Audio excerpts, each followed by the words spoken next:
Ooh, and here we go. So, welcome everybody to the latest in our series of Wednesday night Facebook Live events.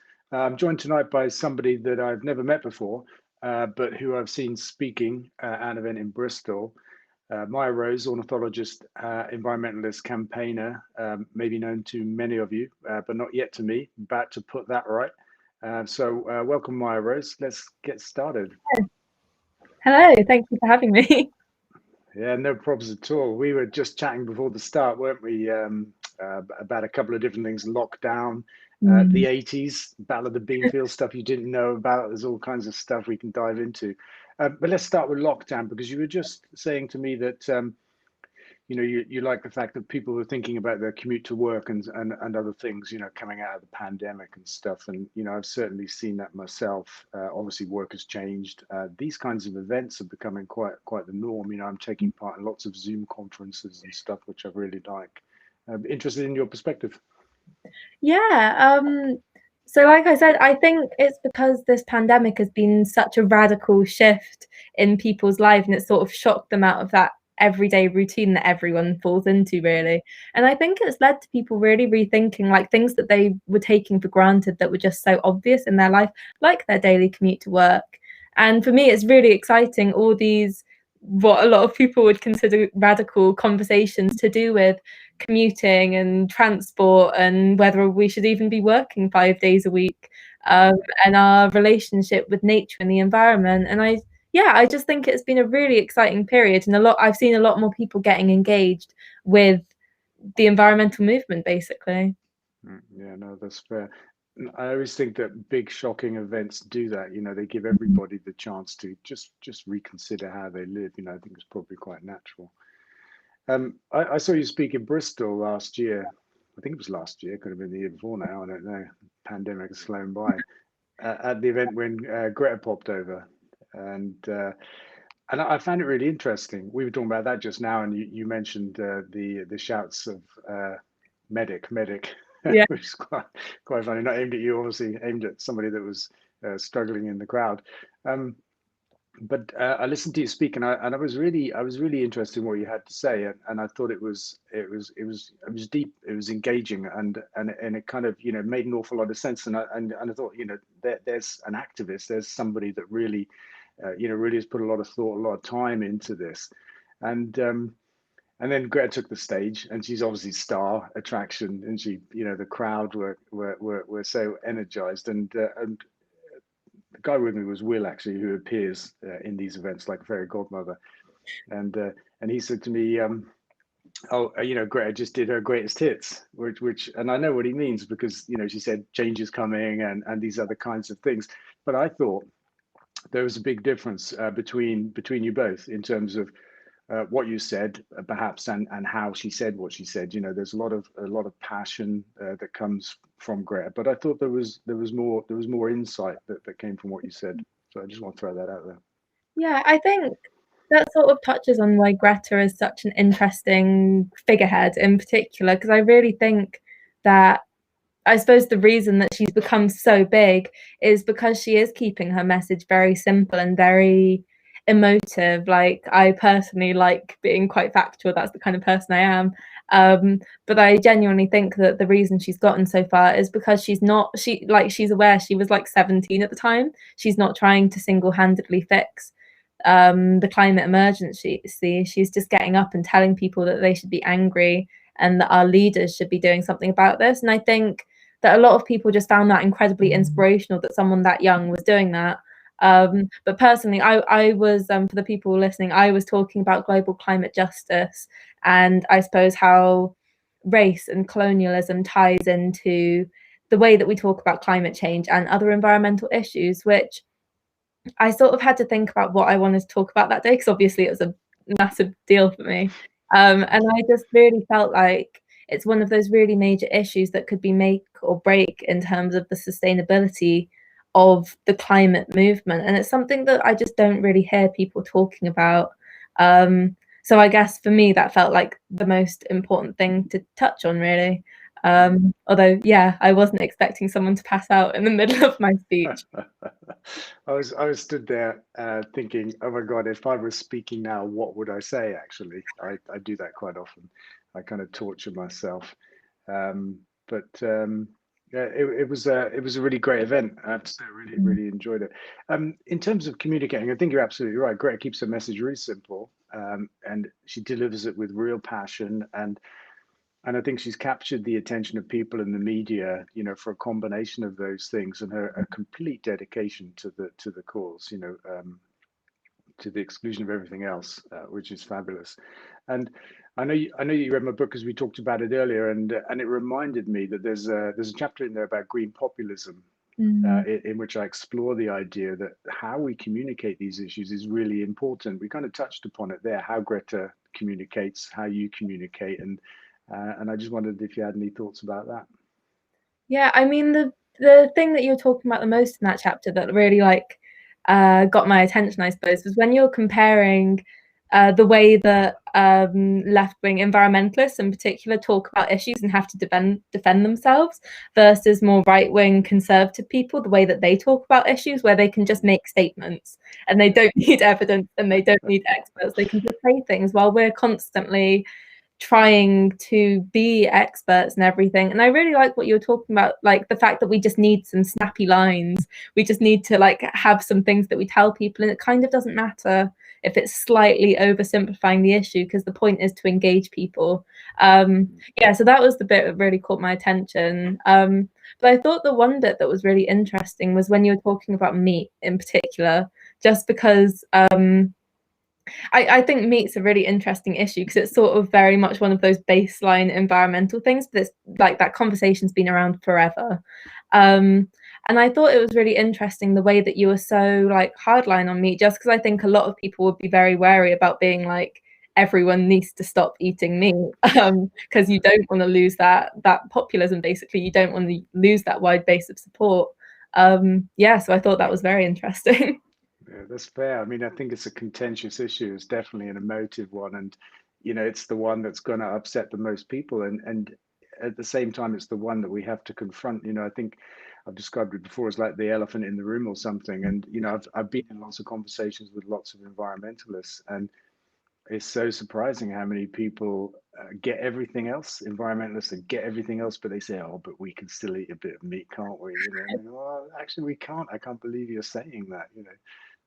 It's a funny thing, Yeah. but there it is. I see questions popping up. I don't know if you want to pop in, Will, and lob a couple in. There Yeah, he is. we're getting loads coming in. I'm going to start with a nice one, which I really like. It's the most simple question you've ever probably been asked, and this is from Paul. Which bird has your favourite bird song, and why? Oh, that is a nice question. But a hard one as a birder. I'd say in the UK, I really like goldcrests, just because I live near some really nice woodland. I live in a really nice bit of the countryside. I'm very lucky. And there's always loads and loads of goldcrests flying around in flocks and calling and singing. And they're one of the first birds I learnt the song of, so they'll always have quite a special place in my heart.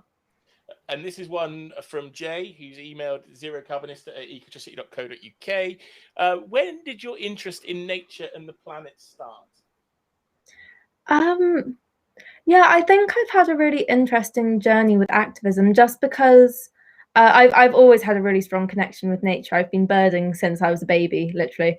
But I think from a very young age, my parents were always very good at encouraging me to talk about the things that I cared about, but also having very, very honest conversations with me when I was very young about lots of environmental issues like deforestation and climate change and biodiversity loss. And I think it didn't quite radicalize me, but I think it meant that I was aware from a very young age. And I don't know, I've always been the kind of person that wants to do something about the issues I can see in the world. I like having my voice heard, basically.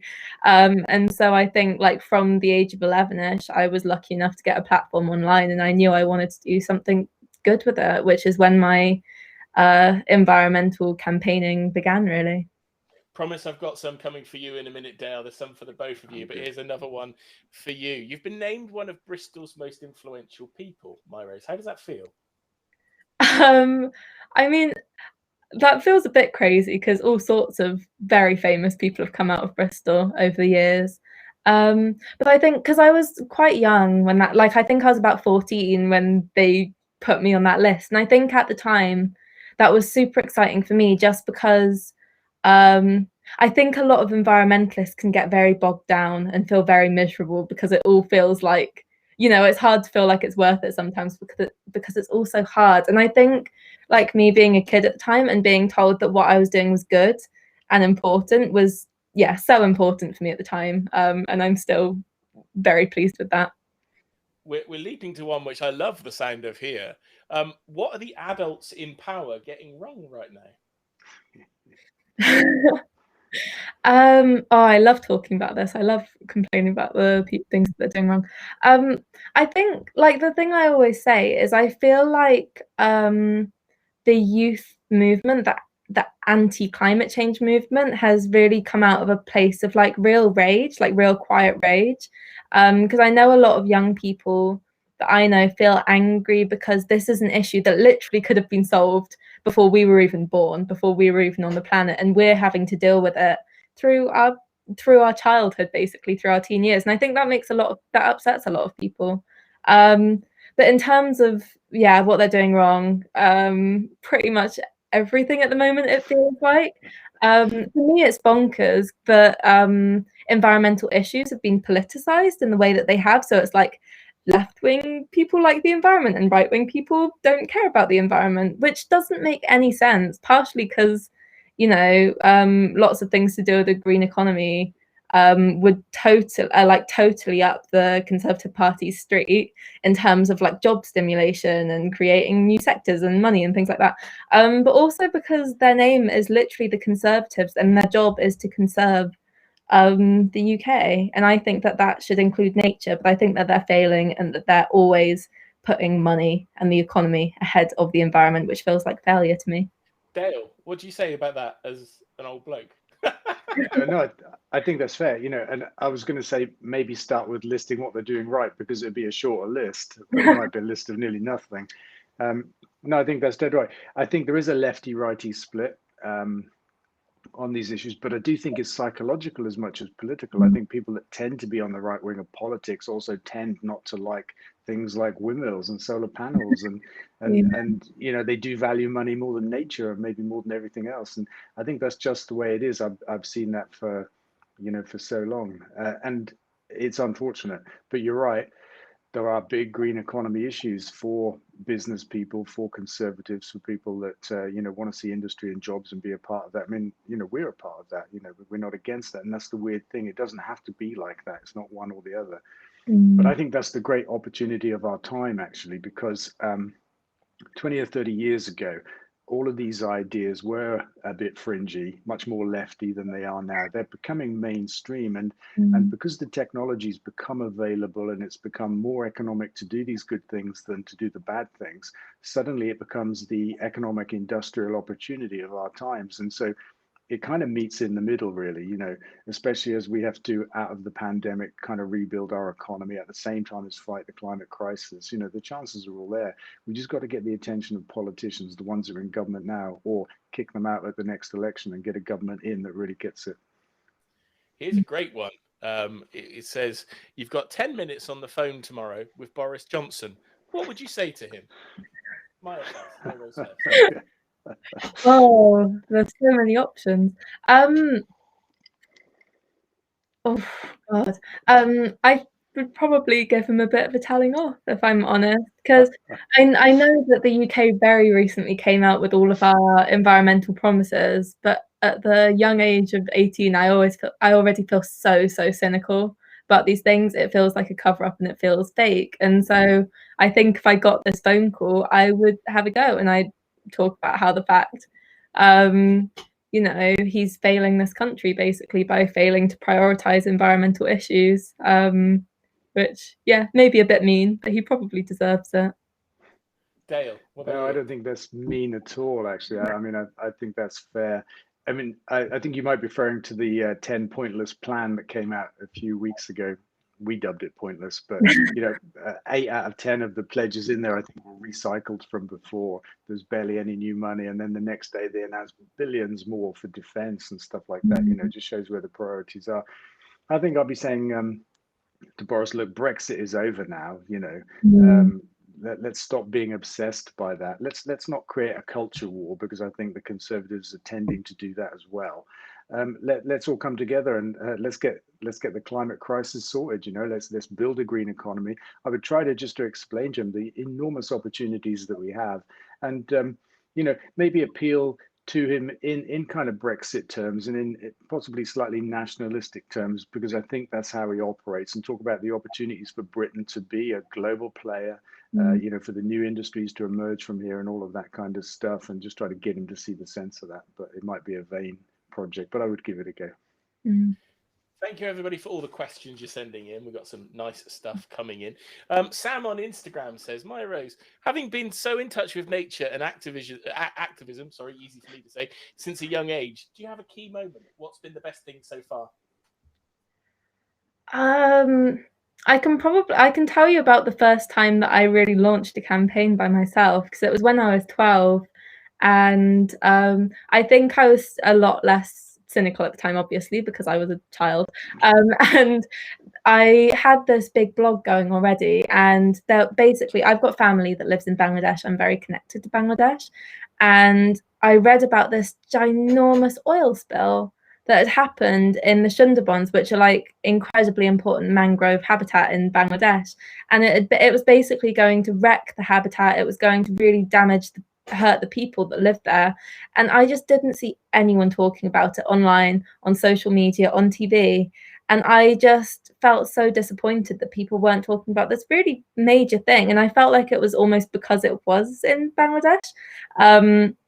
So I basically ended up doing a campaign of my own, and ended up raising loads of money to send out there to help clear up the oil spill. And I think that was the first moment where I very much was like, if no one else is going to sort this out, I'll do it myself, which has very much been my attitude throughout all of my activism and campaigning. Another one here, Dale, we've heard about your aspirations to get into politics. Maya Rose, any thoughts about becoming a politician? I did think about it once, but I think I'd be a terrible politician, I have to say, because I feel like, I don't know, I just care a little bit about too many things, and I wouldn't be able to resist the urge to shout at people. But I do think actually that there aren't really enough people in our sorts of circles going into politics and paving the way forward, which is what we need. Yeah, I think that's fair. I think it would be fair to be a terrible politician, actually. If today's politicians are the benchmark, I think that would be a mark of success. Thank you. Here's one from Colin for both of you. Got any thoughts or views about how we make people listen? How are we going to make everybody else listen to what you guys have been saying for so long? Well, I'll jump in and say, look, I think it's about how we communicate. We mentioned earlier green populism. We mentioned the way Greta communicates, that simplified, repeated message. We see that it works. It worked in Brexit, for example. Johnson used it to get himself elected. I think we've got to simplify. We do care too much about the facts and getting it exactly right and adding all of the caveats and that kind of stuff too often. And also, it is about how we present fighting the climate crisis itself. And actually, I think we need to potentially move away from talking about fighting the climate crisis as the kind of main outcome of something in particular. So my favorite example is in my book. It's the idea of getting to 100% renewable energy. We present that as being good for fighting the climate crisis primarily, and all of the long-term altruistic benefits of that. But actually, we can present it as energy independence. So instead of spending 50 billion a year in global oil and gas markets to bring fossil fuels here to burn them, we can actually invest that money making forms of renewable energy here, wind and solar, creating jobs, creating an economy that's detached from oil and gas markets and foreign currency markets, and actually very similar to Brexit. We're price takers, not price makers at the moment in energy. We don't have to be. We've got our own energy. We can use our own energy, and without being jingoistic or nationalistic, but we can play to those themes and actually talk to people about what they care about most, because most people care about themselves and their quality of life and that kind of stuff most. And I think too often what we're talking about doing comes at them as if it's about giving stuff up. We're asking people to reduce their quality of life and that kind of stuff, and it just turns people off. So I think we can achieve the same thing, we can campaign for the same thing, but if we just call it something else, because it actually is something else, we just bring to the fore a different aspect of it, then we may get a different result. I think that Dale has also answered for me. I totally agree with that. I think that the issue with the way that we talk about climate change and fighting climate change at the moment is a lot of people in these green circles just assume that everyone is equally empathetic about everything, when a lot of people are struggling, and they're just going day to day and trying to keep their lives going.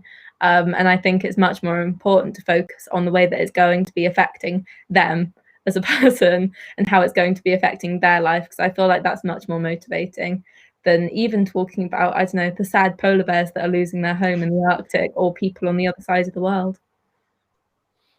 Very interesting, and loads of people are sending very, very nice comments about this conversation and the fact, Maya Rose, that you give them a bit of hope for the future, which is nice.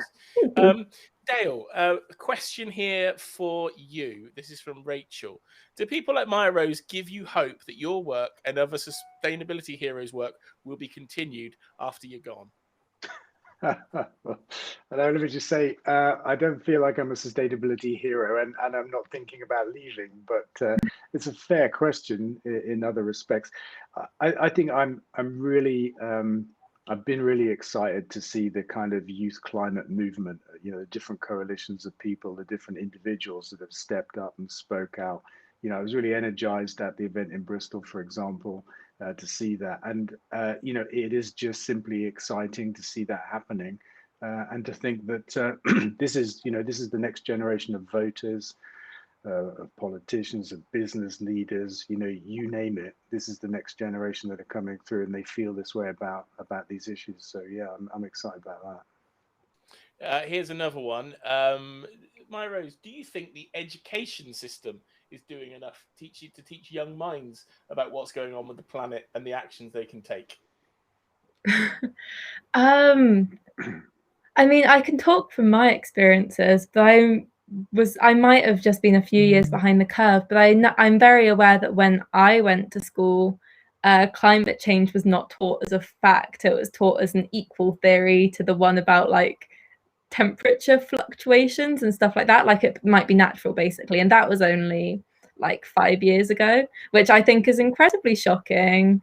And I hope that the curriculum has changed since then, because that's terrible. But I don't know.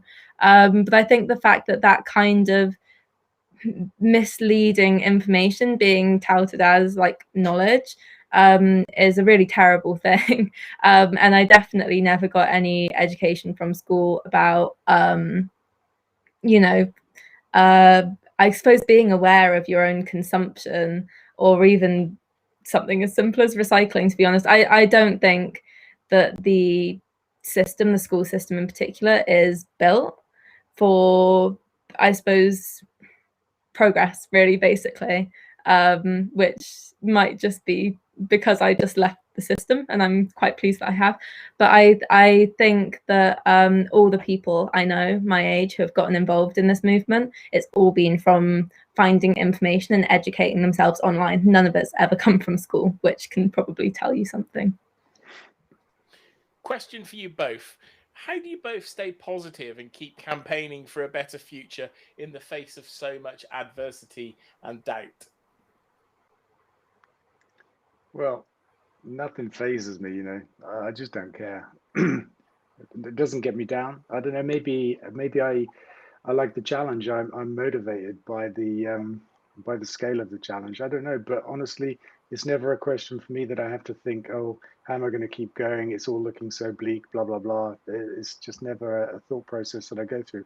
I'm just motivated entirely by everything that needs to be done, and just, I'm enjoying it actually. I mean, it has its lows. There are hard days and there are easier days, but not because of the scale of the challenge, just the practicality of having, sometimes to squeeze so much into a day. um, it's a non-issue for me. Yeah, I think for me, it was different before, but I think these days one of the things that gets me really excited about like carrying on going is definitely this sort of new upsurge and like the youth movement in the climate change movement, because I just know so many amazing young people that put everything into it and care so much and would do anything to try and change the future of this planet, basically. And I just think when I know so many other amazing people that are doing amazing things, I guess that also keeps me doing to try and do my bit as well. Yeah, it's a good point actually, because there's an awful lot of progress being made, and that is encouraging. Everywhere you look, in electric cars, in renewable energy, in even what politicians say, but particularly around the world. Biden's election is really exciting. The plans of the US, I think, are just enormous. I'm excited by all of that stuff. So probably I focus on that rather than look at the scale of the problem. I can see the progress that's being made, and that's exciting to me.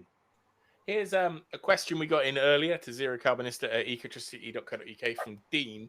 Maya Rose, last year you did the most northerly youth climate strike ever in the Arctic with Greenpeace. What did you take away from that? Was it as incredible as it looked? Yeah, that was crazy actually. So yeah, for people who don't know, I was very lucky. I got to go to the Arctic with Greenpeace while they were doing a research trip, and yeah, basically I ended up doing a youth strike out on an ice floe as it sort of floated away into the sea. And I think that was just an incredible, terrifying experience, just because the Arctic was melting. Like, you could see it melting in front of you, and I just found that terrifying. And I think it was like I was talking about earlier, all of that sort of rage as a young person sort of started spilling out as me as I literally watched climate change in action. And I just really wanted to do something that conveyed all of that. And the trip happened to coincide with Greta's big day of youth strikes last September. And it just suddenly came to me, and it was like, I'm going to go and sit out on the ice for hours and just show the world how angry I am about all of this. But yeah, it was crazy and heartbreaking. Here's a good one for you. I spend a lot of time looking after my grandkids during lockdown, and we live in the countryside. They pay no interest or attention in the nature or animals outside. How should I encourage them? Yeah, that feels like the $1 million question, really. Yeah, so I run a project that's all about like engaging kids and teenagers with nature and the outdoors. And I think like there are so many different ways to go about it. Like for younger kids, I know one of the biggest things is making everything into a game and into a competition. So we used to do a lot of things called bioblitzes, which is basically like different teams trying to find as many different species as possible. Which, as soon as kids get whiff of a competition, they'll like head first into things. And I think for older kids, it really is just about making things engaging and relatable to them. Like I think in the UK, there's lots of very weird assumptions about what engaging with nature is or should be. But like, for example, most kids my age would like not be interested in birding and going out and like, I don't know, staring at the brown birds hopping around in the hedge. But there are other ways, more exciting ways to get engaged. And I think like, even if it's something like through social media or something like that, if it's getting people out and about and if it's getting them interested, it's still valid. And I think that that's something that's been quite a difficult lesson to learn for a lot of people. But yeah, young people have lots of their own ways of engaging with nature. Great one here. We've got a real variety of questions tonight. This is from Stephen. Maya Rose, what's the best bird you've seen this year? I suppose he must mean since the start of January, which doesn't leave you with a great deal of time. Yeah. But what's the best bird you've seen? Let's say the last 12 months. What's the best bird you've seen? Last 12 months. I'm gonna have to say It was a bird called an ivory gull, which you don't actually get in the UK. It was, I think it was one of the only new birds I saw last year, and it was when I went up in the Greenpeace ship to the Arctic. And as a birder, it was like the one bird I really wanted to see. It's like this beautiful, pure white gull that only stays right up in the Arctic.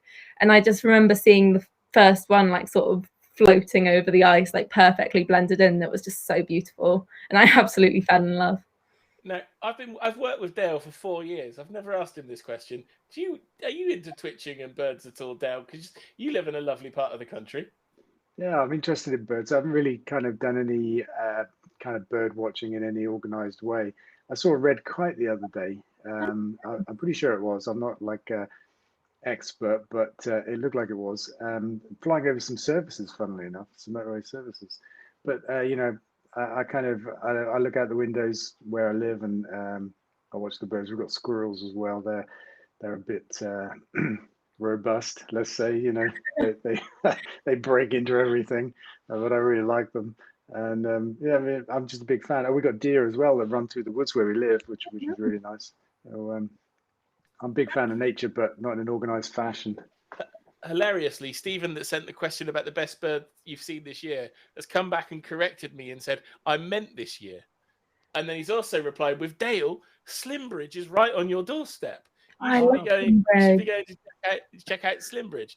Now, I've been there loads of times. Come on, and I fed the geese, with my hand. That's great fun, and the swans. But yeah, I've been to Slimbridge, but I'm just not like not much of a bird watcher. This is a good one for you both from Zoe. How on earth do you deal with climate change deniers? People who'll stand in front of you and say it isn't real. I've got no idea how to handle them. Smile. Yeah.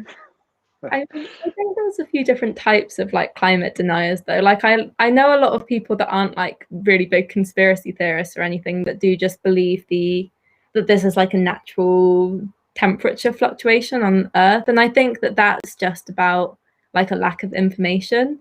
But there are also people that are really crazy about it. And if I'm honest, I think if people have been radicalized to that extent, like there's not really a lot you can do. Like I think one of the most difficult jobs of my life was when there was a big XR protest in Bristol a couple of years ago, and I had the job of handing out the leaflets to people about climate change, and it was awful. So many people were so angry about climate change and about these environmental issues that they didn't believe existed. But I think there are just some people that you can't get to, but actually when you did sit down and just have quite a long conversation with some of these people, with the facts, with all the data and everything, and just sort of broke it down for them, a lot of them did believe. But it comes down to whether or not it's your responsibility to commit that time in your day to convincing other people. Yeah, it's a good point. I think the last person I bumped into that was a really kind of strongly minded anti-climate change guy, Will, you'll remember this, was Mike Graham on Talk Radio. And we had a first kind of run-in on air, which was kind of bizarre, and I couldn't get a word in. And then subsequently, we met and we chatted. I've been on his show a couple of times. He's read my book, and actually, I get the sense there's a decent guy in there that actually does get it, and he's open to persuasion. And so we've swapped facts and counterfacts and had a bit of a laugh doing it, but stayed good-humored, because ultimately he's entitled to believe what he does, and I just kind of shared what I've known, and he's done the same, and it's been like an exchange of opinions, and I think that's the only way really that you can persuade people. I mean, it is about persuasion. It's not about lecturing. It's and that kind of stuff that will never work. And you've got to be reasonable. You've got to use logic and argument, but be relaxed about it, because it's not that important. You just got to let it go if they don't want to be persuaded. It doesn't matter. Thank you so much, everybody, for all the fantastic questions that you're sending in. We're going to hang around for another 10 minutes or so. We might go a little bit longer if we get more questions in. This is a great one. We've gone from favourite bird to something much heavier. If tackling of the climate emergency is a fight, at what point would you both consider celebrating a victory? I'm not quite sure I get the question. Do you want me to? So he's also said, for example, is there a big celebration when global temperatures drop for consecutive years? When does this fight feel won for you guys? Well, I think we can feel that it's won before it's actually done. That if we were to adopt a serious plan to get to zero carbon by a serious date, as in not 2050, and if we were to see the Chancellor get behind that with the kind of money he's lobbed at the pandemic, or even a fraction of it, if we just saw the policies in place and the real intent, I think we could feel really good because we know that it's going to get done. We've got to get to net zero. We've got to do it a long time before 2050. So I don't think we have to wait until it's done to be happy. We could just be seeing it starting to get done like they are in America now. If I was an American and I was looking at Biden's plan to spend trillions on renewable energy and drive to zero carbon and that kind of stuff, I'd be super excited because he means it. And we lack that at the moment. I think also the bar is just very low in terms of like our expectations from our leaders in terms of climate change. So I think for me, there's never, well, not anytime soon, there's not going to be like a big single day of celebration, but there's going to be individual quiet victories, which I think is almost as good because it starts lifting that pressure or that weight, I mean, really, off of you as an activist. But I think like the single biggest thing that could be celebrated would probably just be if I felt a real attitude shift, like a real culture shift around environmental issues and climate change in our government, and the way that they were tackling these issues, which that would definitely be a cause for excitement.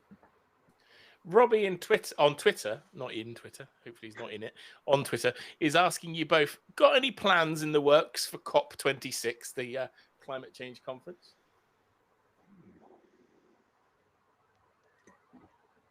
Yeah, I can go. Kind of. I mean, I think the coolest thing about COP26 being in the UK specifically is that there's already loads of energy and loads of hype and lots of events happening, which I think is very cool because it felt like lots of these environmental conversations had slowed down quite a lot, sort of when the pandemic started, and I feel like that energy's starting up again. But personally, yeah, obviously I'd love to like be involved in COP26 personally, but all I've managed to do is grab myself a ticket. Very cool. How about you, Dale? Well, we were chatting about this the other day. The Sport for Climate Action Group of the UN. We're having a chat about what we might do at COP26. I don't quite know how that's going to pan out, but it's about having a presence and kind of using the chance to talk to delegates and stuff like that. We may do something with Rob, our friend Rob. We've got a kind of a really cool idea for online engagement that may manifest itself into the world. But I'm a kind of little bit torn about these big events. I mean, I hope that good things come from them. But I've attended a couple. I was at COP3 and COP4, and it can be a little bit overwhelming and a little bit kind of bureaucratic. The talking goes on a lot, and I get kind of lost in that. I lose my will to live sometimes in all of that. So I may go, I don't know, but I really hope something big comes from it. And I think there's a chance that we just get something flashy and of the moment from our government, that claims global leadership and ticks the box, and then they move on. There's equally a chance that they grasp the opportunity and they get that people want it. There was a great poll out today from the UN. I think they polled over 1 million people globally and asked them about their attitudes to the climate crisis and what they wanted done. And they found across all age groups, there was an overwhelming percentage of people wanted something to get done. As soon as politicians really feel that, they'll start to do something. So I'm kind of ambivalent about COP26 and whether I'll go or whether I won't, and whether I hope it will be good, but I'm not sure if it will be. But then again, Biden will be here on the scene, and I think there's every chance that Johnson will tuck in behind him, and like he did Trump, and follow the leader. Which could be a great thing. Lovely little message here from Ricky. I'm really enjoying this chat. Thanks both. They've obviously forgotten me. Doesn't matter. And another really interesting question here, and this is from I think this is from Phil by the looks of it. You're both in such different places in your lives. What advice have you got for each other?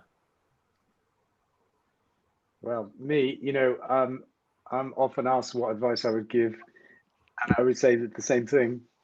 Don't take advice. That's the best advice I give to anybody, because I think we're all got different approaches, different circumstances, and my best advice is don't take advice. Be yourself. Do your own thing. So there you go. I don't think I have advice for Dal in particular, but I think for people in general that are older than me, I think one of the saddest things is people who are so like energetic and radical when they were my age, just sort of slipping away and accepting the system and accepting that this is how it is, and like sort of losing that vision, which you haven't at all.